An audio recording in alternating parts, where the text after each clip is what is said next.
But the Xingu region is where all of the major LiDAR came out within the last 10 years. They found all the ruins of these giant cities. And there's a city called Kiriguyu, I think. And it had an estimated population of about 1 million people, which is the size of Rome. Whoa. And, when you look at the LiDAR images, you can't get a perspective of how big they are.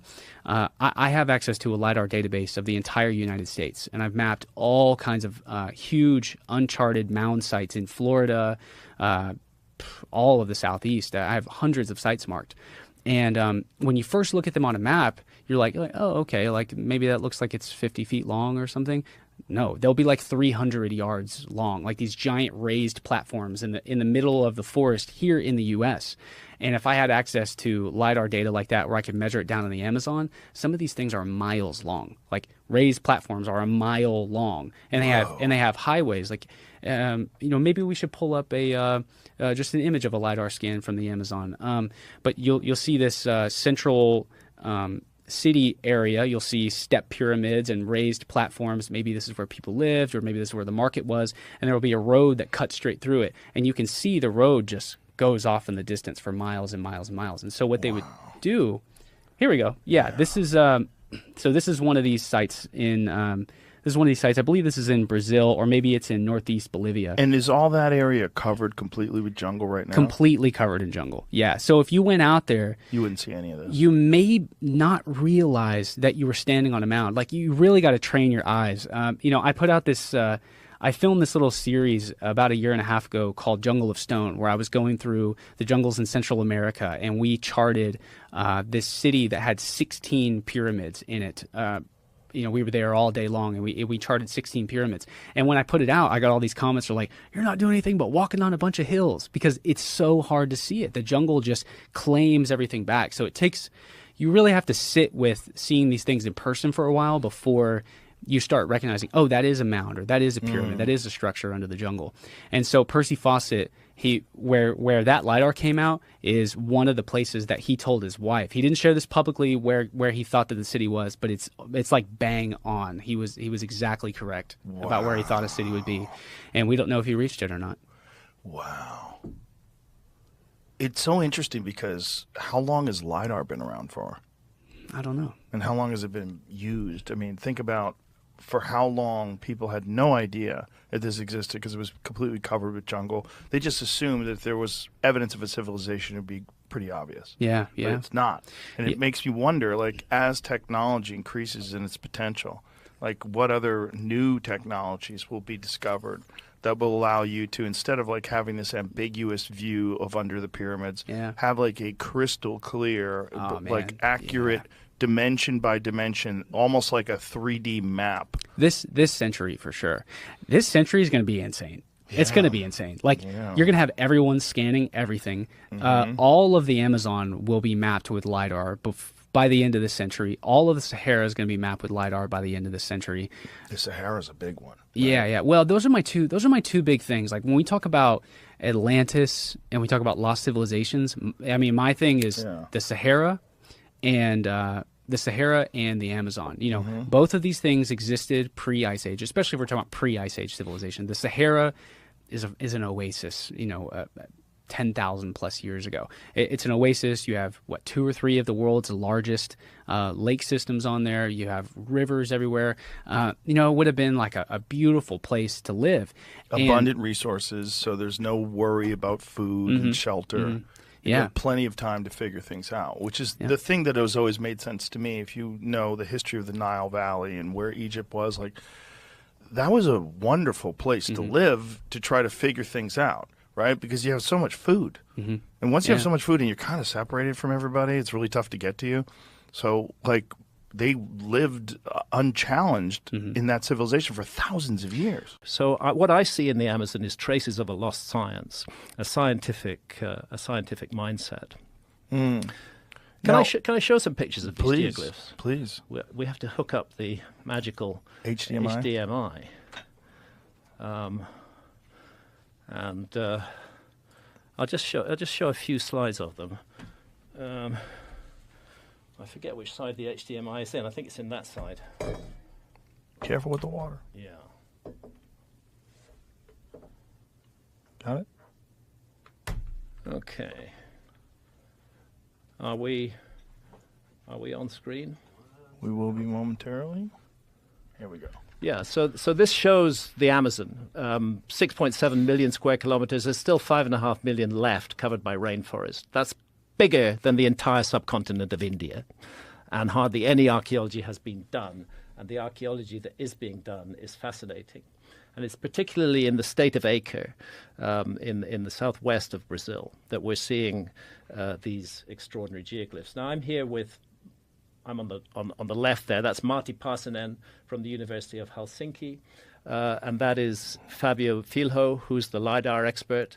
And that's Alceu Ranzi, who's a Brazilian geographer and archaeologist. And we're looking at the latest LiDAR discoveries. And there I'm about to take off in a plane with these two guys. It was just incredible to fly over there. I've flown over the Nazca lines many times. But to fly over this and to see these huge earthworks on a scale of hundreds of meters sitting there, often encroached on by farms, was very, very, very exciting. And what's the conventional explanation for these things? There is no conventional explanation because really it's only begun to be studied.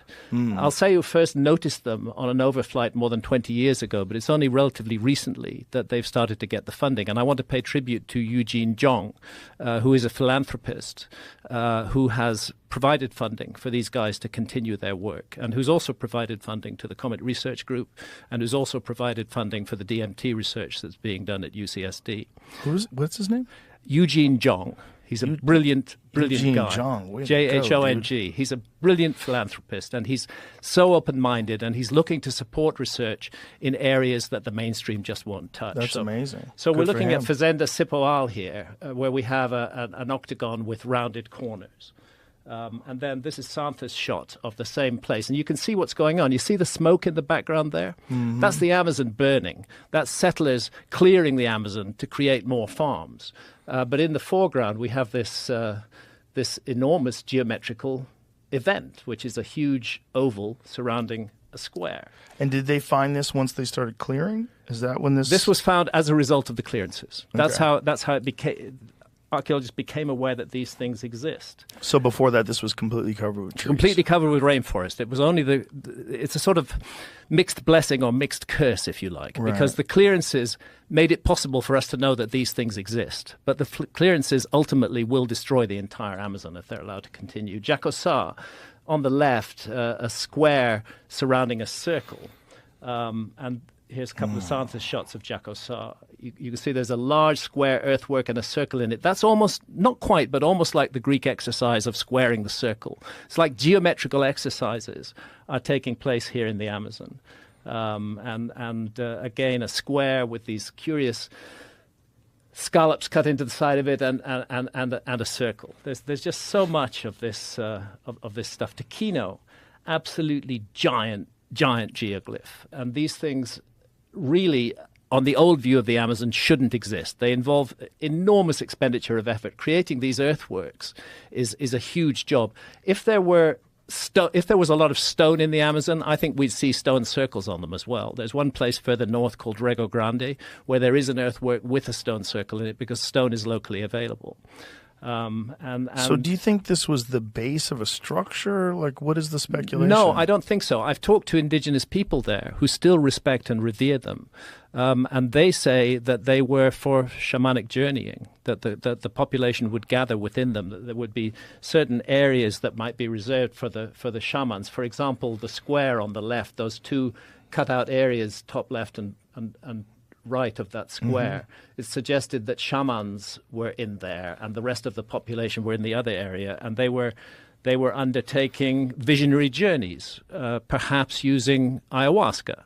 Of course, the Amazonian peoples are experts in the properties of indigenous plants. So this is their folklore, or this is their story? Yes, this is the story of indigenous so that's indigenous what they people. say, I talked to an Apurina elder, and he said, we don't know exactly why these places were made. They were made so long ago, but we respect them, we revere them, and we think that they were used by shamans in the distant past. So they were aware of them before the clearing? And yeah, everything? they were aware of them before the clearing, and Did they they revered use them. them? Yes, they used them, and they still have community gatherings in them. No, they weren't a base for structures. I'm drawing attention here to Severino Calazans, this large square on the left there, which has coincidentally the same footprint as the Great Pyramid of Giza. It just shows you the size of that enormous earthwork.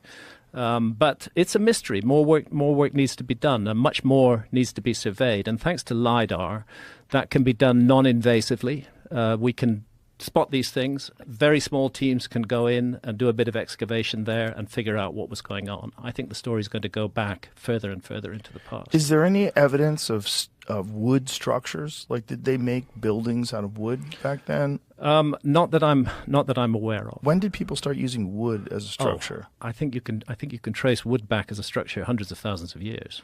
But when did they start using it in, like, if you see like the ancient Mayan civilizations, what you find in the Amazon, you don't find ancient wood structures, do you? I think that's largely an artifact of the fact that wood doesn't preserve very well. Right. So how do we know that there weren't wood structures? There may well have been over these. There may well have been, which Right. have just rotted away Right. and gone. There may well have been wooden structures there. Because it kind of looks like foundations. It does look like foundations, and it's just a very weird thing. But I think the main point is Someone made it.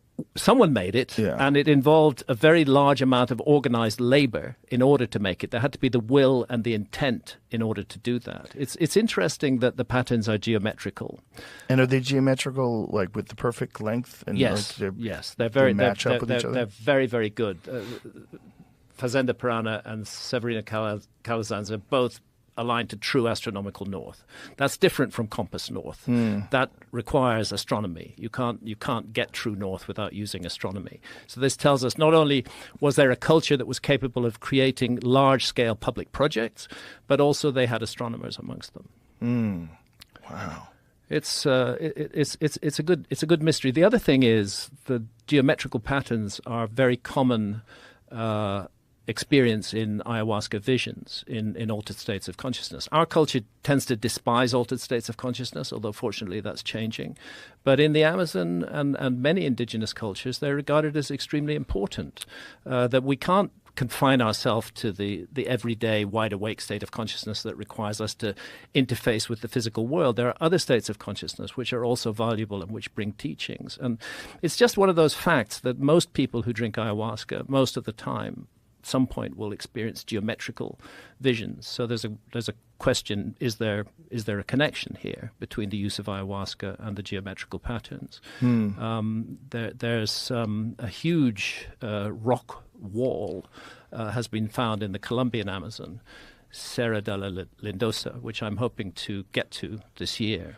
8 kilometers long, covered in rock paintings. The rock paintings are dated more than 12,000 years old. They show extinct megafauna. They show giant sloths which went extinct during the Younger Dryas, for example. And they also show the kind of entities that are seen in ayahuasca visions. They show the same sort of patterns, the same geometric patterns that are seen in ayahuasca. So there's a sense that... Do you have any images of this place?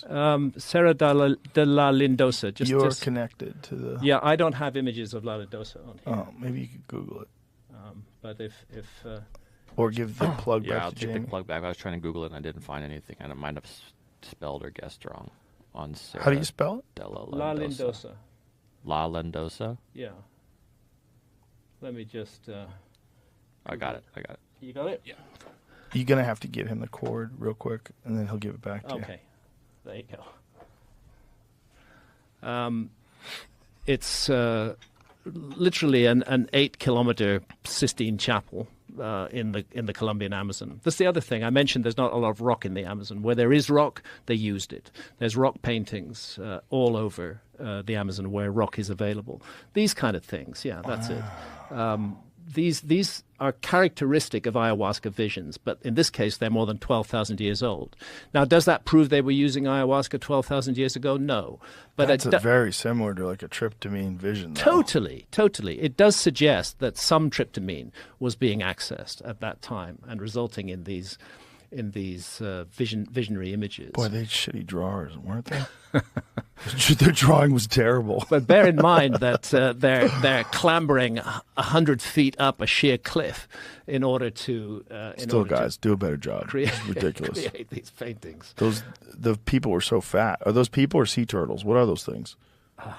It's really interesting to see. So this is 11,000. How old? 12,000. 12,000 plus. Yeah, 12,000 plus years old. It's interesting because if you see the paintings that they found in that cave in France, those are 30 plus thousand years old. Oh yeah, right? there's paintings in France. If you go to Chauvet, you're looking 36,000 years old. Can you go to those, Jamie? Hohenstein-Stadel in Germany. That's that amazing Werner Herzog documentary. They often have. I think was the Cave of Dreams. Cave of Dreams. Yes. Yeah. They often Look at have. that. We're looking at Lascaux. Hang on the. Yeah, we're looking at Lascaux there. The bull painting there is interesting. Were better artists. They were. They were. I have to confess, they were quite a bit better. This art is very good. If you go, Jamie, to the NPR, the painting of a bull, one step left from where you are, that one.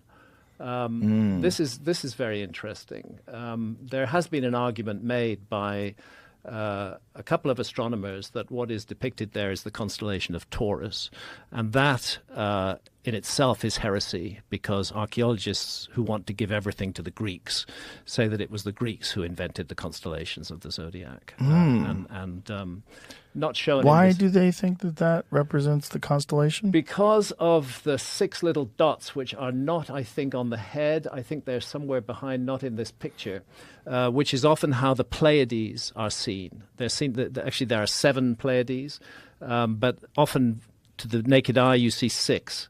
And the positioning of the Pleiades in relation to the constellation of Taurus is the basis for that argument. It could be. I'm not sure. It's so long since I've looked at this, but I know that there are six dots there.